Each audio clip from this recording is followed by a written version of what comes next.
Hello. Good morning, everyone. Good morning. Good morning. Thank you for coming. Welcome to the Leaders of the Free World Global Leadership Summit. My name is LeVar Thomas, and I'm one of the co-founders of Leaders of the Free World. And my name is Ruby Maddox, and I'm the other co founder of Leaders of the Free World. So, Leaders of the Free World is an international experience in leadership development program for young Black men. Our focus is about creating a generation of leaders who are globally minded, self-aware, and service-driven. And when we look at the current events that's taking place in the world, our world needs leaders who are ready to take on today's challenges. Leaders of the Free World is about reimagining and redefining the global leadership landscape. Now, before we begin, we'd like to thank a few folks who helped make today possible. So, definitely our partners at New Jersey City University and the University of UDEL, in particular, our organizing committee, Jennifer Gregan, Lynn Epps-Sidner, Tamara Cunningham, Rachel Coppola, Nathan Elton, Jill Ponte, and of course, Shua Fa. These folks gave up countless hours to make sure that this event was successful, sending emails, meetings, networking, and helping to bring this event together. We'd also like to thank our event managers, Mahi Tadisi, Madison Gurley, and Sophia Lloyd from Hallpacks, who tirelessly and consistently really help bring the details of this vision together. I want to thank all of our panelists for their willingness to participate in our inaugural summit. Their sessions today are designed to really give you an amazing experience and a glimpse of what's possible when we all work together. They're going to help us think about how we can all diversify the global leadership landscape.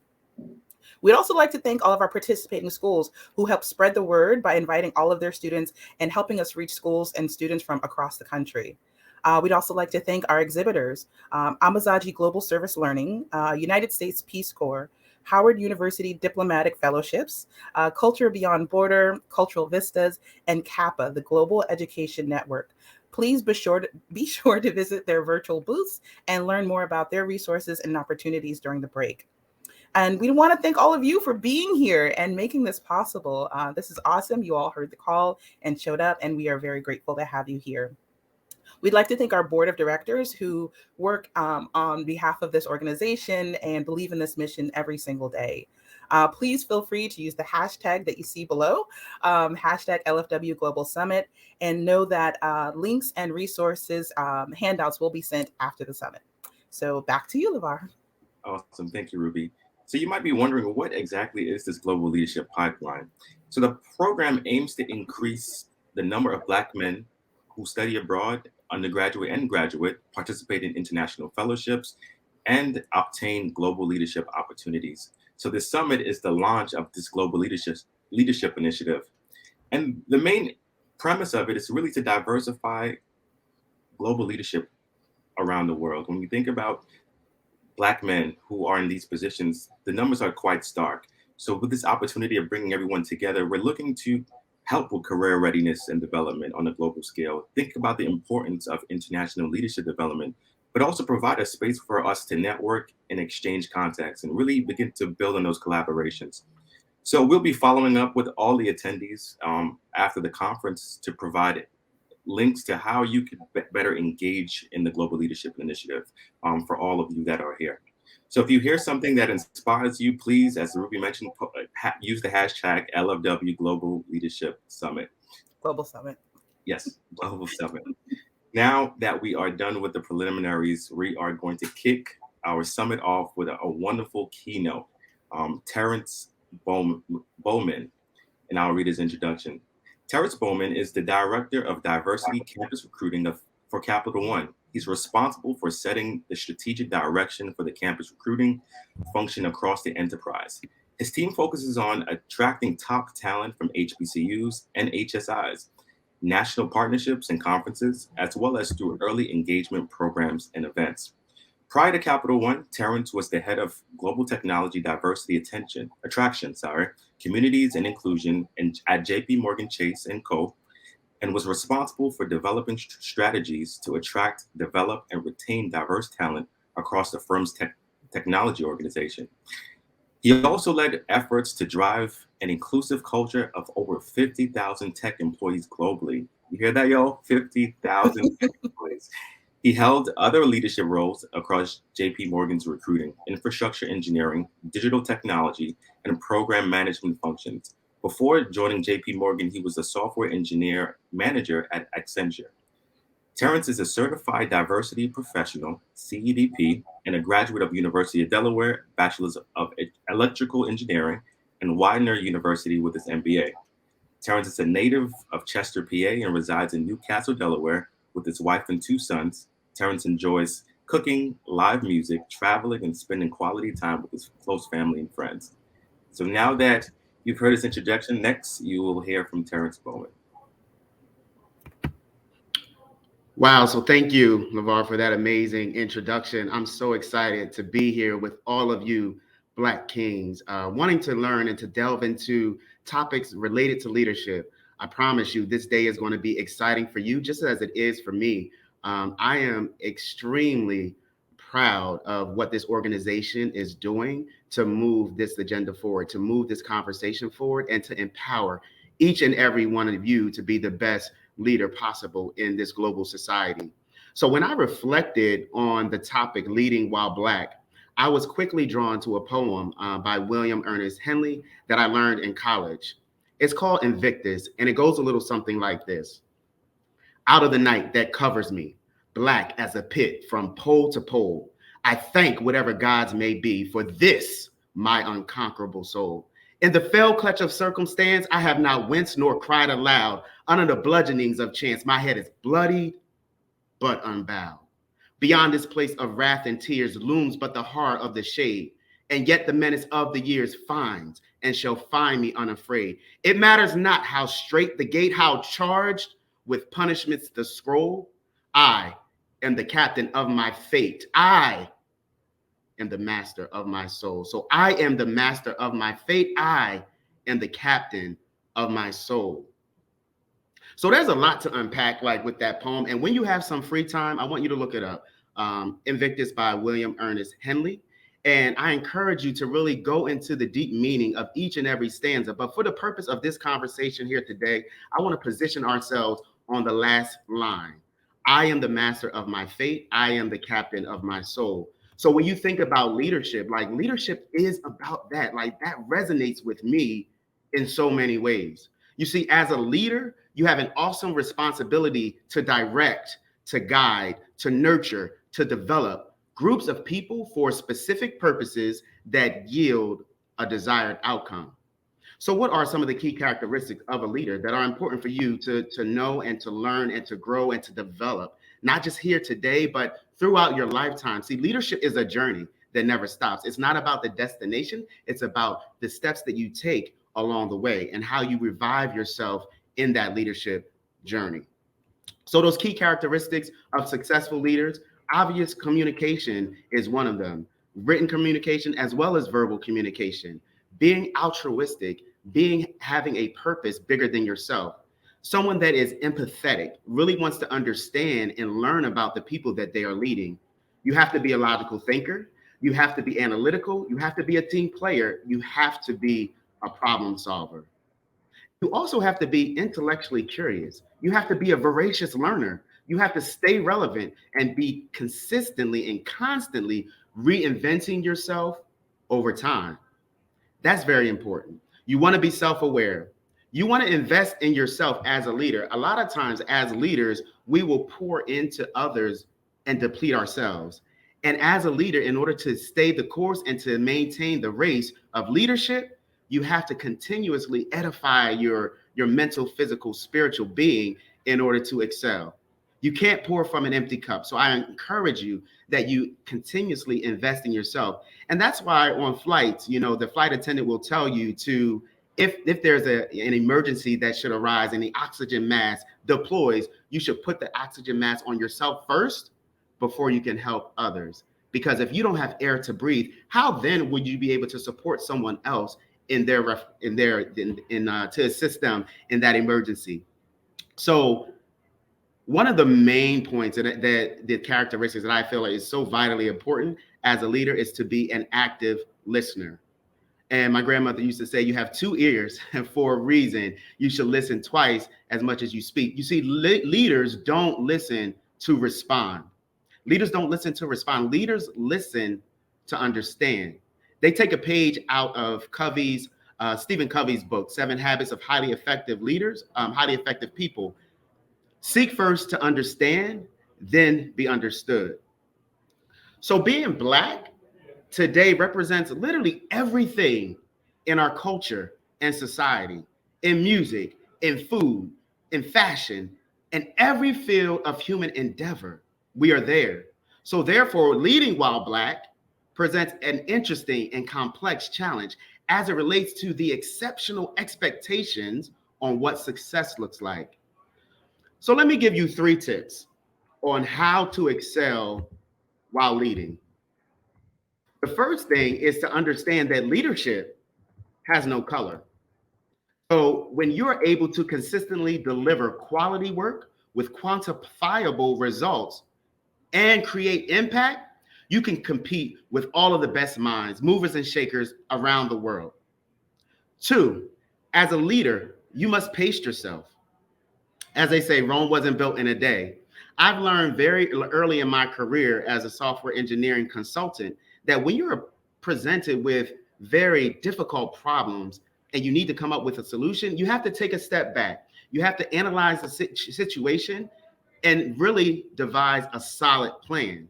You should always think big, right? You know that you want to devise something that is going to be amazing and set the pace for the world to marvel at. So you want to think big, but you have to start small. And starting small means coming up with a logical, well thought out plan that can be sustainable over time. And then once you're able to devise that and put that in motion and implement that, when it's ready to scale, you're able to do it very quickly. So think big, start small, scale fast.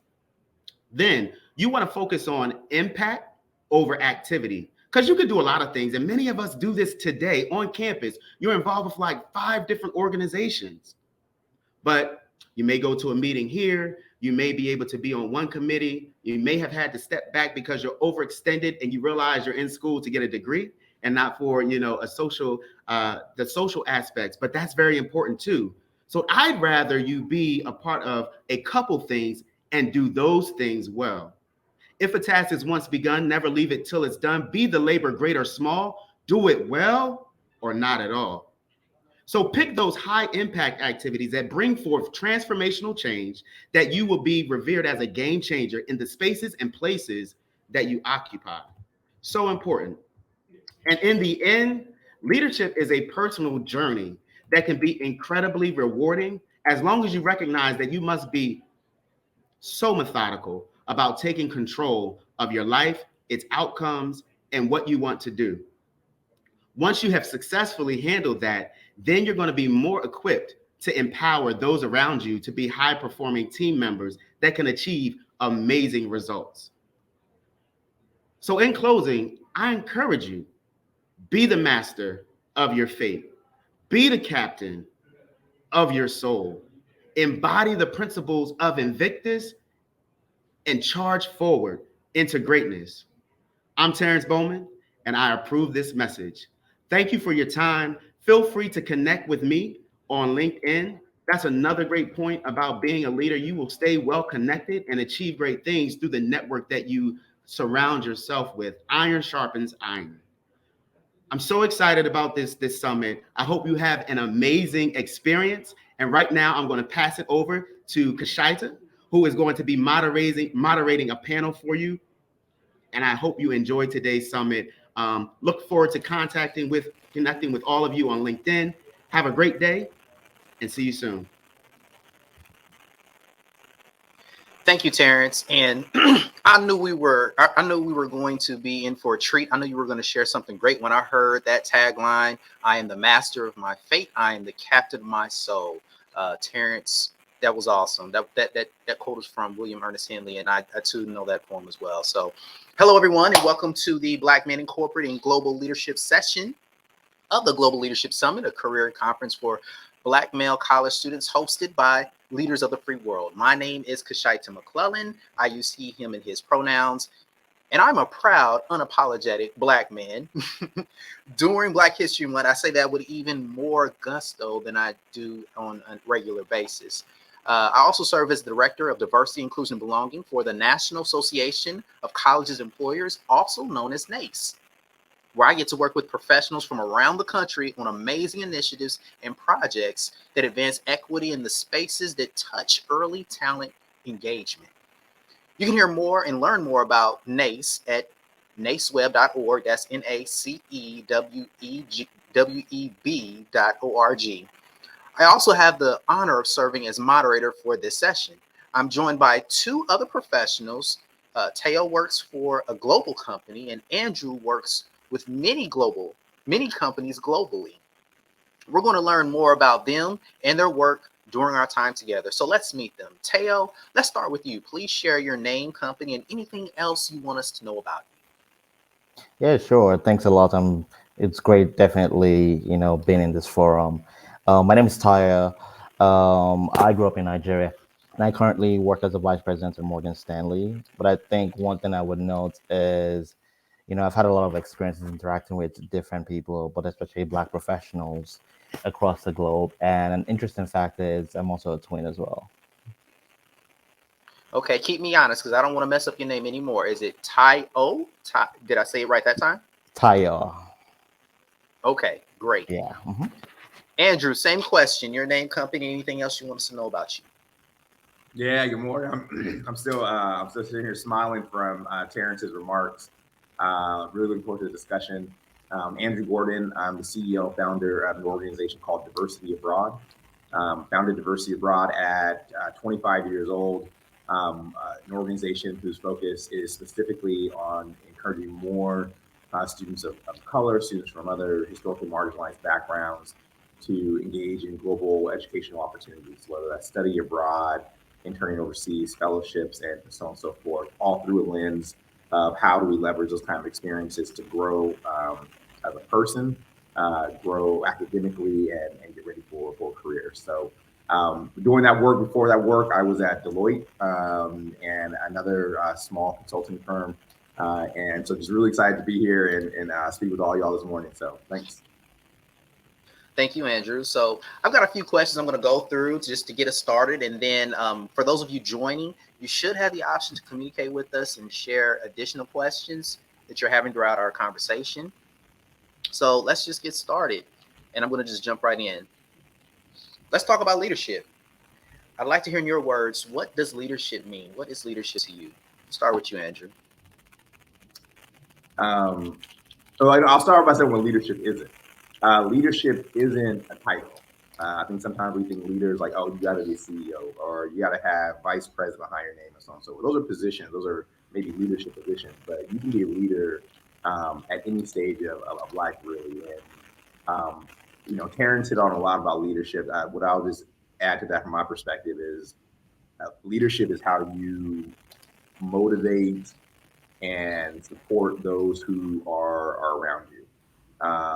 And that can be leadership leading up and leading down.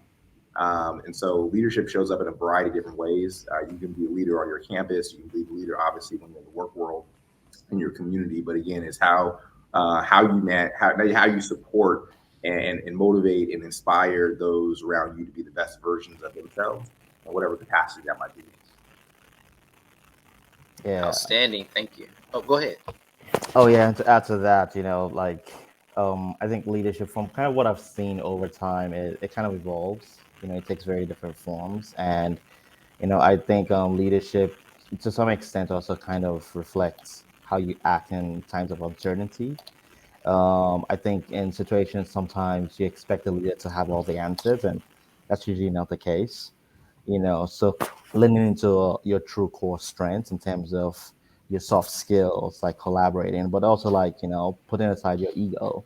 A lot of the times you're faced with issues and challenges, both in the professional and non-professional world, where you have to lean in on, friends, colleagues, or even strangers, and usually kind of decipher what actually works in the time of the issue, and what actually plays in addressing certain situations and making decisions out of information you don't have. But also, I would say leadership is also be willing to take risk and make mistakes and learning from that and applying that over time. Because what could have happened or what could have been seen as great decision a couple of years ago might not necessarily be applicable today, and always willing to adapt and pivot is fairly key in that sense. Yeah, I love both of those perspectives. Oh, Andrew, go No, ahead. I thought just something Terry said that just I was smiling here. A couple of things he said, but that aspect of not always having all the answers, humility. I think sometimes when we look at leaders who you were at the top and now you're not at the top anymore, sometimes it's like that humility is was lacking. So I think part of just going back on what Tyler said, like part of leadership is that humility, not always having all the answers. And I think you ask anyone who was in a leadership position over the last couple of years navigating COVID, you don't have all the answers, and it's it's not fun all the time. But that's part of leadership. So I just wanted to comment on that. Thank you, and I think something you said that I think is really interesting about leadership when you're leading up, leading down, influencing up, influencing down. Can you give us an example of what that might look like? I'm pretty sure that most of the people joining us understand what it's like when you're leading down, influencing those people and motivating those people that you're responsible for, that report to you. But can you tell us a little bit, either one of you or both of you, about the opposite direction? Yeah, I'll jump in. Leading up, there's always someone. I say that having been the founder, CEO of an organization, and someone looks like, okay, well, you're at top. Who do you lead up to? Well, you have your partners, you have your board, you have a variety of folks. But the thing is that when the folks who are in leadership position need support as much as those who are at earlier stages in their career, whatever it might be. None of us are magical people that can get by life on our own. Like, we all need support. We all need to be inspired, influenced by others. And so, when you perhaps are early in your career and you have a manager that needs your leadership, needs you to be able to support them in a variety of different ways, to have vision, to be able to inspire them, so on and so forth. To your point, Akshida, is a lot of times when you think of that, leadership as being one directional, top down.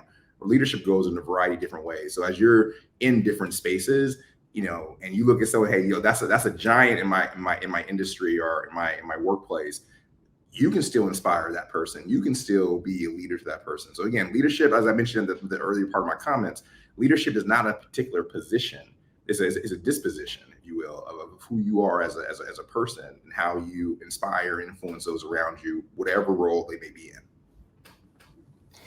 Yeah, and to add to that, I would say, in the past 3.5 years, a lot of us have been put in positions that have been uncomfortable, so, and in situations where you don't necessarily hold like a title, like a corporate title position, where intuitively you're from the outside looking in, you're seen as a leader. You might be reporting to a lot of bosses. Leadership could present itself in speaking up, in times where something doesn't look right in the context of advocating for juniors, or like doing recruiting for a non-traditional candidate who still has a value and is able to contribute to the broader team. Speaking up and willing to take that risk, putting your social capital to work. I've definitely seen that, and I think in recent years I've had to do more of that, because in my prior to Morgan Stanley, I worked at Goldman, and I was very much involved in the community because I was based out of Salt Lake City. And while I was based out there, I had to get involved with the community to create a safe space for me in general, but also I felt the need of, creating communities kind of drive retention over time. And so ensuring that people who are trying to navigate certain challenges that I probably faced earlier in my years, ensuring that they don't fall into the same, gaps, same issues or mistakes, sometimes required me putting my social capital to work. And so willing to take some losses if need be, but understanding the bigger picture down the road that, if I could make this place better than what I left it as or when I arrived, for other people that, are going to be coming in, I think that shows success in what I would define as a leader as well.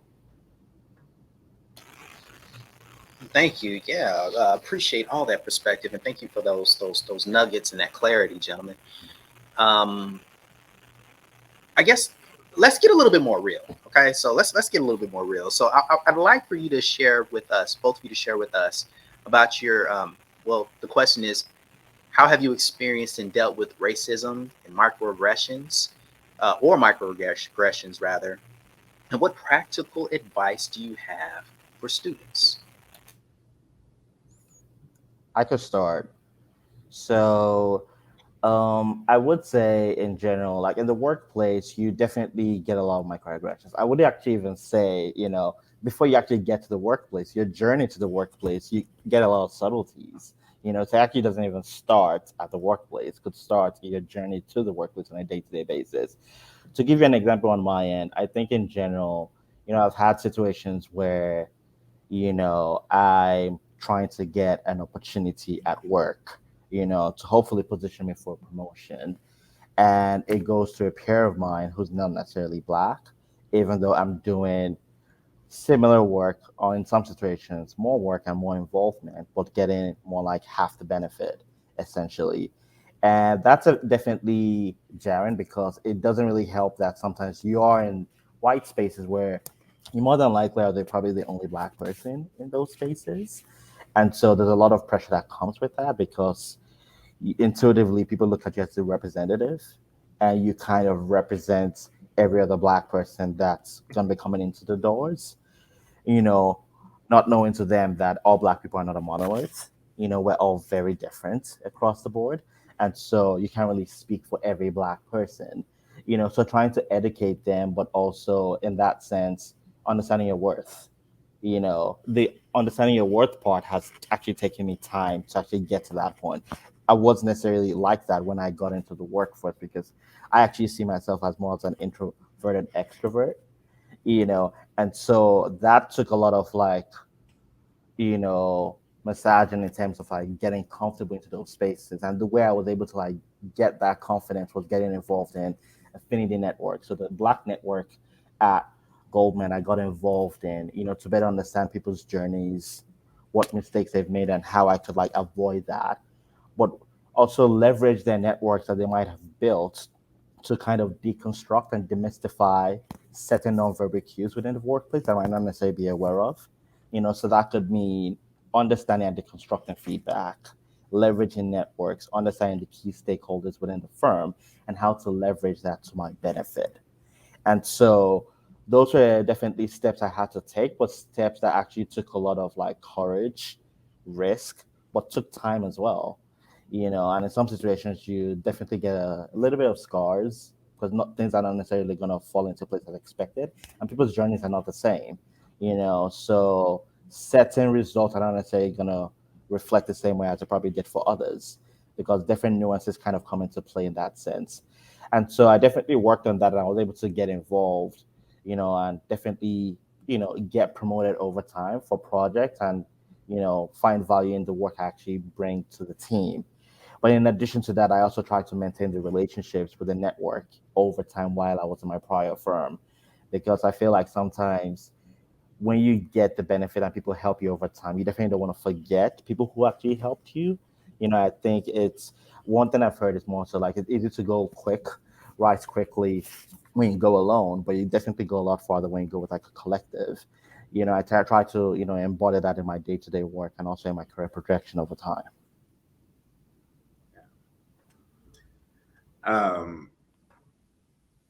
It was an interesting question. I was just thinking. I was like, I wish when I was a student, I was on a like this is someone that dropped some of those gems that Tayu just dropped. It was interesting. I think when you get into the work world, even at school, school maybe this is not as applicable. I think particularly when you get to the workplace, outright racism is very rare. To someone that's just going to be outright racist to you. I'm not saying it wouldn't happen. I'm just saying is probably rarer to see that directly in the work world. What you're going to see more of is microaggressions, other areas, other subtle areas of discrimination that can come up. And it can show up from different folks. And I think even within the Black community, it can show up. And so I'm going to talk about both of those, what I mean. First, from a microaggression standpoint, you have folks who we've all been socialized, when we say race is a social construct, well, how we think about race, we've all been socialized to view a certain way. So you can have for example, very well-meaning white folks whose view of you is from like through a deficit lens, because we've been socialized to think that Black folks are coming from a deficit, and that can show up in the work world in a variety of ways, where folks think they're being helpful, but really what they're doing is just perpetuating certain narratives, certain thoughts about the potential for Black folks in the workplace. We have you see, I think, particularly in corporate, a lot of phenomenal DEI recruitment and other activities that are helping to diversify the workforce. But then you got folks who will, assume you're the quote unquote diversity candidate, and what comes along with that at times. So there's the microaggressions that happen, things the way that we're socialized, that when you show up in the workplace, folks are going to look at you in a certain way. And Ty, you just kind of mentioned a little bit. I know when I was growing up, I used to always hear my parents say, you got to be twice as good. You be twice as good. And that's an unfair burden. Like, who wants to be twice as good and still have people question them? That's not a fair burden. But it is what it is sometimes. I'm not going to say the same thing that, hey, you need to feel like you need to be twice as good, but just realize that, when we show up in our society, still folks look at us and you can be viewed. There's a good chance you're going to be viewed through a different lens, and that's just how our society is. It's not right. It's how our society is. So as you're going to the workforce, being clear about that and some of the challenges that may come with that. The other side I was going to say, and this is where sometimes we're put into positions where, as leadership or you're for promotion or whatever it might be, there's two black candidates, and sometimes it's a vision of there's one or the other. It can't be both. So almost like there can be like one Black person who's rising in this rising star, and then you can start having some of this competition between your brother, between your sister, because it's viewed, or we're put in a position where we're viewed as we're competing against each other. Not everyone else, but we're competing against each other. And that comes out as well. And so really fighting against that mentality of there can only be one. Why? There can be 10, there can be 20, there can be many of us. So how are we pushing back against, again, what society has put on us from that aspect in the work world? So it shows up, like outright racism. It can happen, absolutely, but is more so those subtle things that you see in different aspects of society that show up uniquely in the workplace. Yeah, so I'm gonna tease out a few things that both of you said. So I think it's I appreciate it being underscored that we might, or as individuals, have shared history and shared experiences with people inside of the group that we belong to, yet we don't speak for the entire group that we belong to. So I thought that was really powerful.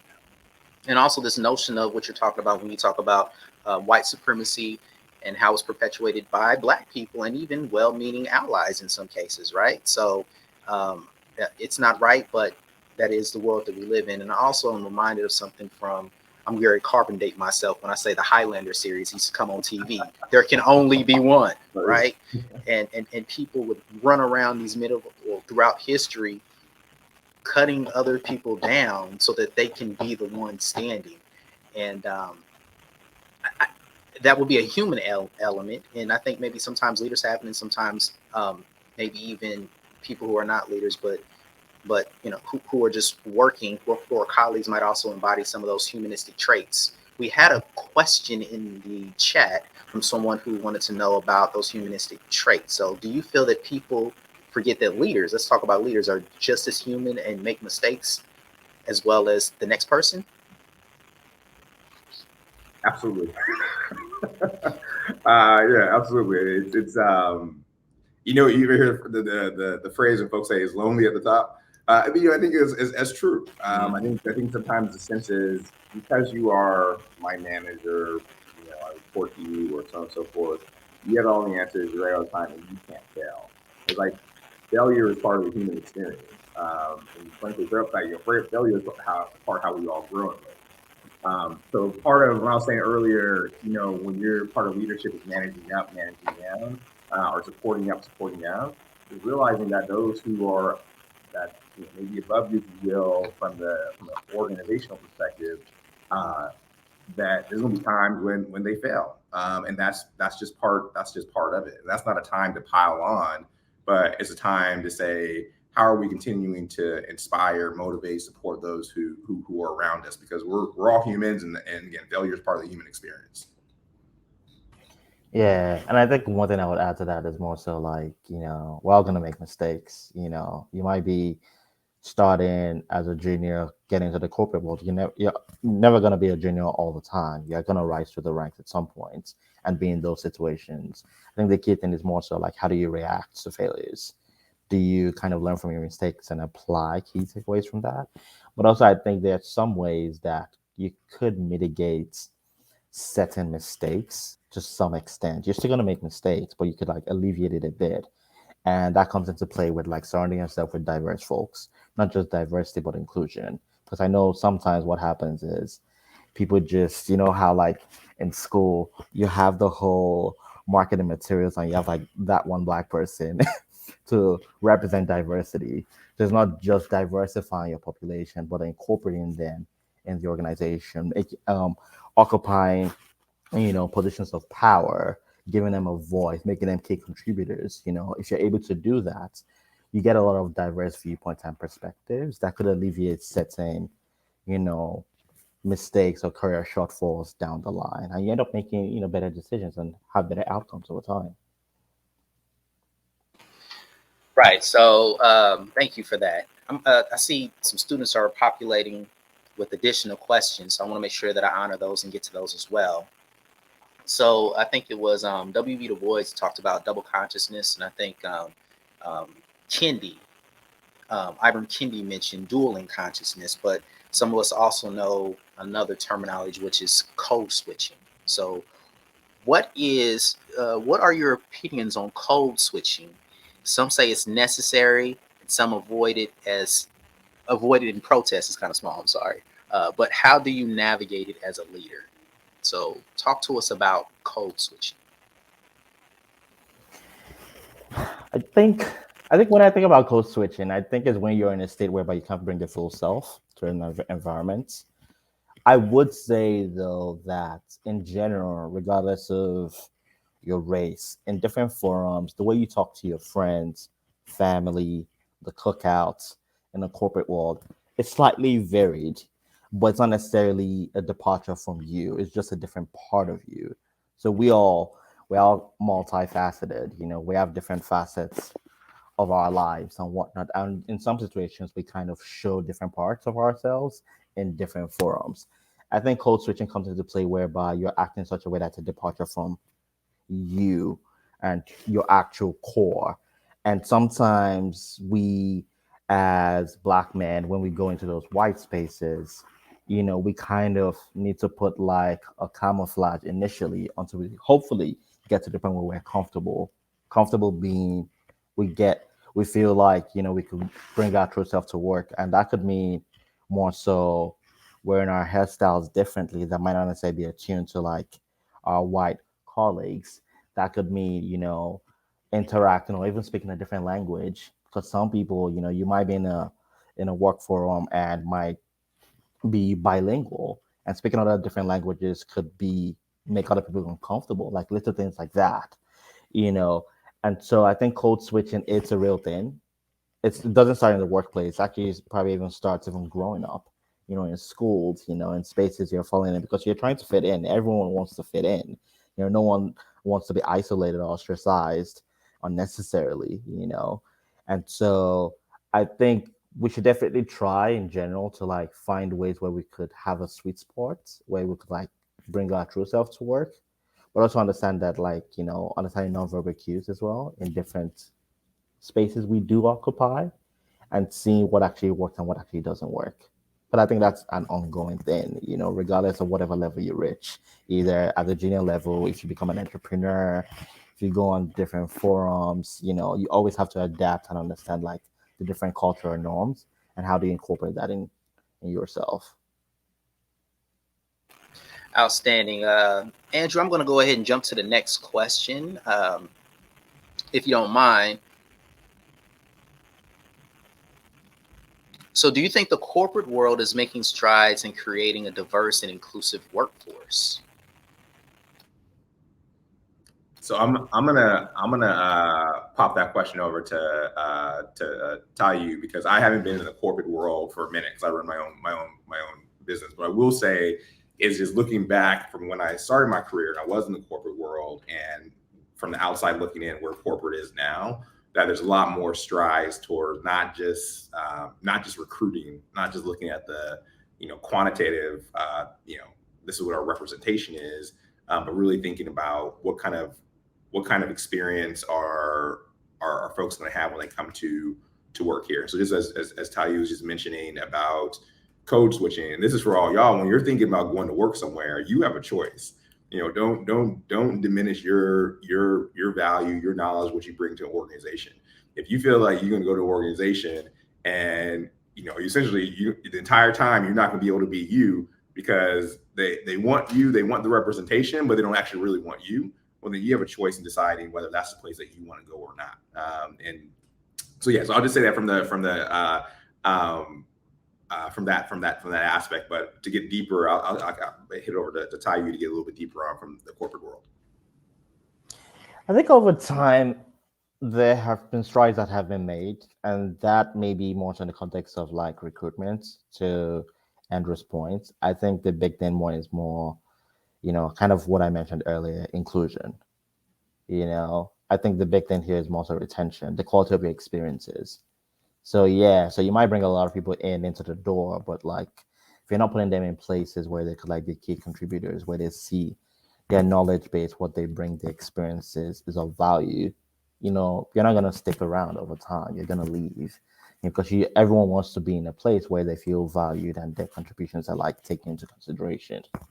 So we have made some strides, but I think we all know that when the issue of George Floyd happened, there were a lot of discussions, a lot of people being vocal about their experiences, and sometimes when we when we look at people who are in a lot of these corporations, a lot of us assume that there's a false distance. So maybe like you are the exception, you're not like every other Black person.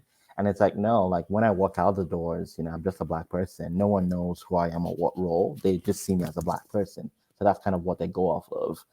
And so understanding like within the corporate space, ensuring that people are given key projects, but also promoted as expected, given the same opportunity, essentially speaking, like their peers. I think that's still something that still needs to be worked on. And it's going to vary based on companies. And I think like, in some companies that might be doing a lot better than others, I think it really does come down to you in terms of like what your own experience is. Because I would also say that in some situations, even like big conglomerates, your experience could be very different from someone that sits, like 2 seats or 3 seats away. Sometimes your experience is kind of defined by your teams, not even just your actual department or your units. So in some situations, it's kind of a microcosm of kind of what happens outside the four walls of the corporate environment. So in short, there have been some strides, but like we have a long way to go. Okay, in the interest of time, I've got a few other questions from the audience. I'm gonna try to ask 3 of them together, and I'm gonna put them in categories just to help you remember. So the first question is around microaggressions internationally, outside of the U.S. So it says, how do microaggressions and racism play out in the work environment outside of the U.S.? So the first one is about microaggressions on an international scale. Second question is about Black tax.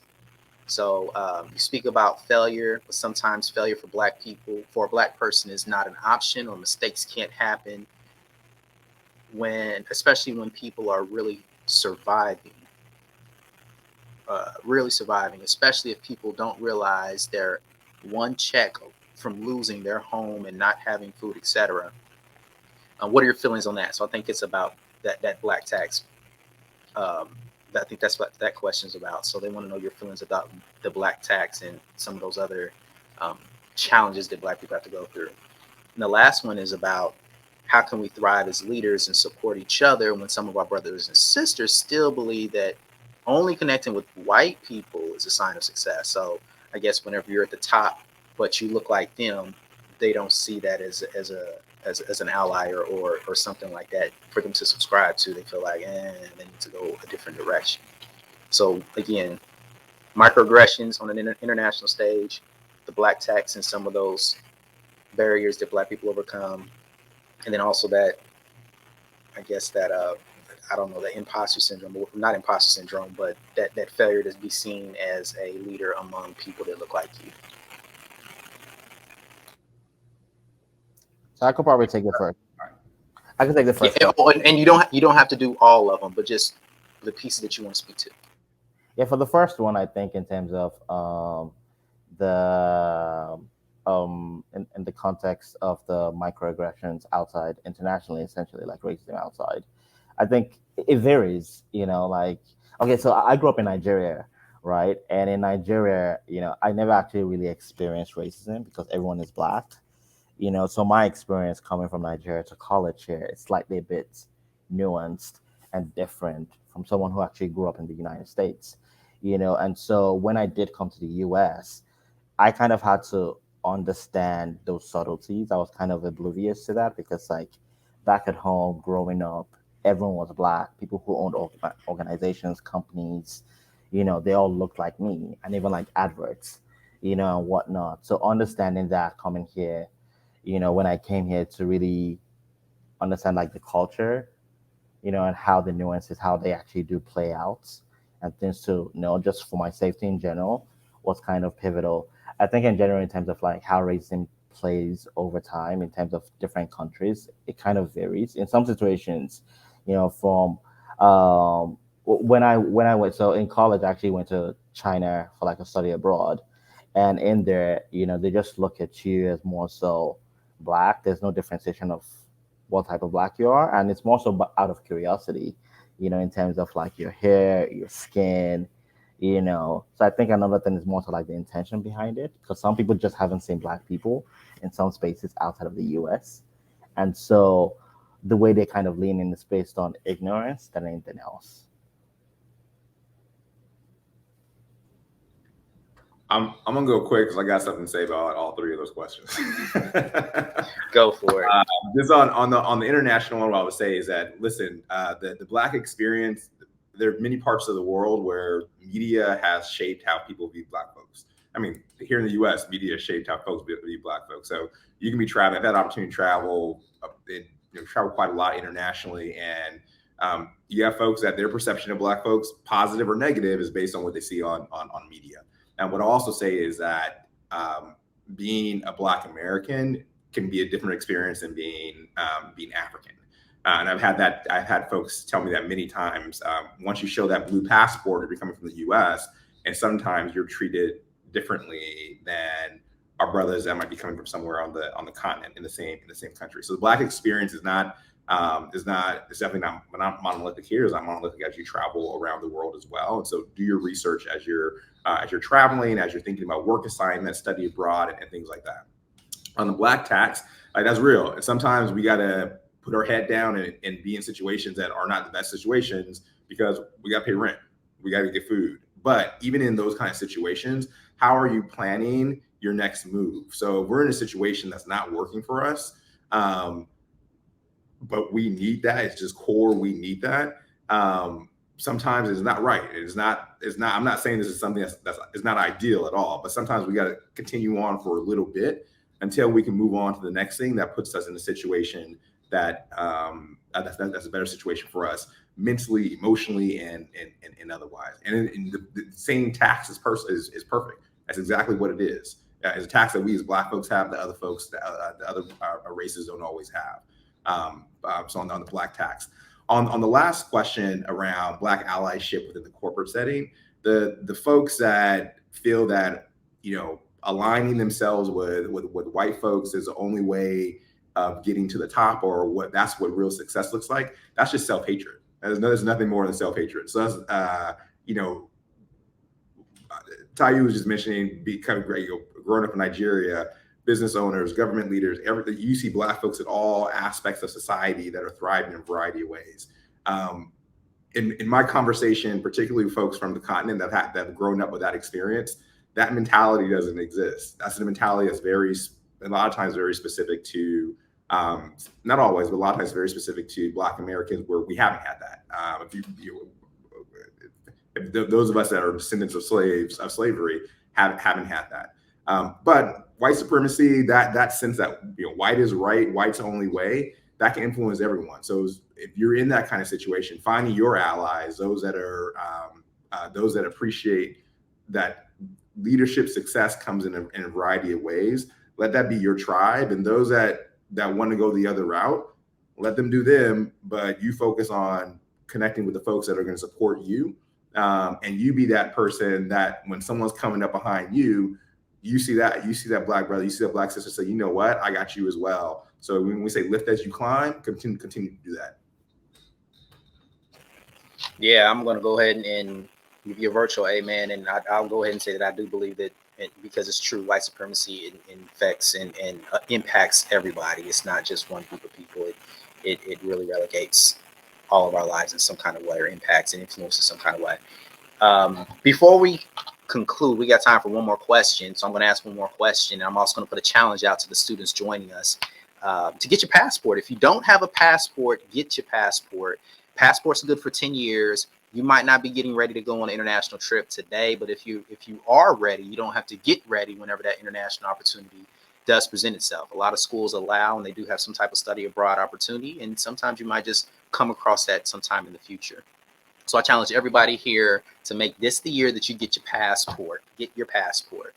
And so I'm going to combine actually two questions. If our panelists have any advice for aspiring leaders, these young aspiring leaders, about entering the workforce, but I'm also going to couch that with another question, which is, what are your thoughts about how international experiences position Black men in particular for greater scope of responsibility and upward mobility career-wise? Sure. So I think for the first question, 3 things: know your worth, and something that takes a while to like understand and get to that conclusion. And in some situations that also evolves over time. So know your worth. And if you're able to know that, take risk. I think earlier on, you could definitely take a lot of risk, but you don't have a lot of responsibilities and whatnot. And risk could be personal, it could be professional as well. And so with that, meaning being flexible, understanding that everyone's journey is not the same. And so, sometimes an opportunity or a role could take you outside of the confines of your comfort zone. That could be another country where you don't actually know the main language out there. That could mean maybe like taking a challenging assignment, that'll kind of stretch you beyond skills you've kind of built over time. But that could also mean like a stretch assignment as well. I think on the end of such journeys, you kind of build your skills, but also self-discovery in terms of what you can actually do and what the possibilities are. And in terms of the second question, in the context, hold on, we got about 60. We got 60 more seconds about. So okay, I want to get Andrew so I'll pass too. it on to Andrew. Yeah, I'll pass it on to Andrew. So if you got, I don't want to cut you off. I just want to manage that. I want him to be able to speak too. So no, I'll pass it on to Andrew. No, that's good. Okay. Listen, I'll just say real quickly on the international, studying abroad was one of the best decisions I made in college. And the reason why, everything that Tayu was just mentioning, flexibility, knowing your worth, being willing to take risk, all that I developed through study abroad. So when folks ask me, how did I leave a really promising career when I was at Deloitte to go and start my own business and run a successful business over the last 15 years, it was study abroad gave me that confidence. So if your school doesn't have a study abroad, intern abroad opportunity, or if they do, one way or the other, I would say check out Diversity Abroad. It was built for folks like us to be better, take advantage of kind of study abroad, internship abroad opportunities, but definitely check out your school's global office as well. It's phenomenal experiences that you will never regret having done.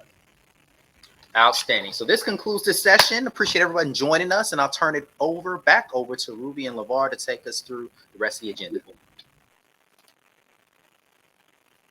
Wow. I mean, the chat is going bananas right now.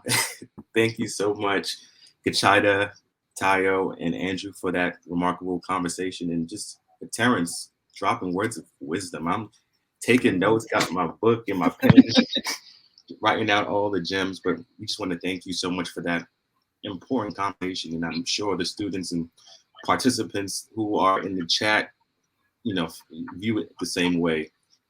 So this is just the start of the day. It's only been 55 minutes, literally, of the summit so far, and you have so much more in stored for the rest of the day. I'll have Ruby just go real quickly and just kind of announce what we're going to be coming up next, and then I'll continue. Sure. And so I don't know if there's an echo or background, but so thank you all. Like LeVar said, this is just the start of the day. We have some amazing exhibitors who are in the space, so please go and check them out. We also have a poll that's at the end of each session. So at the end of the session, you can just let us know, what you thought about the session, what you learned, what you thought of our speakers, and just giving us that feedback. We also have a networking room, and so it's really awesome. You all should check that out. There's a lot of you in here, and so being able to meet each other, it's not just about today, it's also about carrying these networks forward. So you go into the room and it's going to connect you with someone with like-minded or like needs or like interest. It's all AI, and so it'll match you. You're together for like a minute or 3 minutes, kind of like speed dating, and then you'll go to the next one. So please check that out. Please also check out, like I said, our exhibitors, and complete the poll. Is that did I get everything, LeVar? Yes, I think you did get everything. Right. And stick around for the next panel that LeVar will talk about. Yeah, so thanks, Ruby. There's so much more in store today. So after the networking session from 11 to noon, we want you all to return because we're going to be talking about international experiences. So what are opportunities for Black men in international experience? We're looking at the Peace Corps, we're looking at the Foreign Service, we're looking at Fulbright Fellowship. So we have powerhouse panelists for the remainder of the day that's going to be speaking on that, thinking about study abroad and how do you take advantage of that, looking at opportunities of utilizing career services and campus resources for you to build your global leadership roadmap. Come on now. So it's powerful for you all to remain the rest of the day. And then we're going to be ending on where can you take what you've learned today and really put it into practice and implement your own plan of action so you can get from having an international experience to even maybe starting your own organization one day.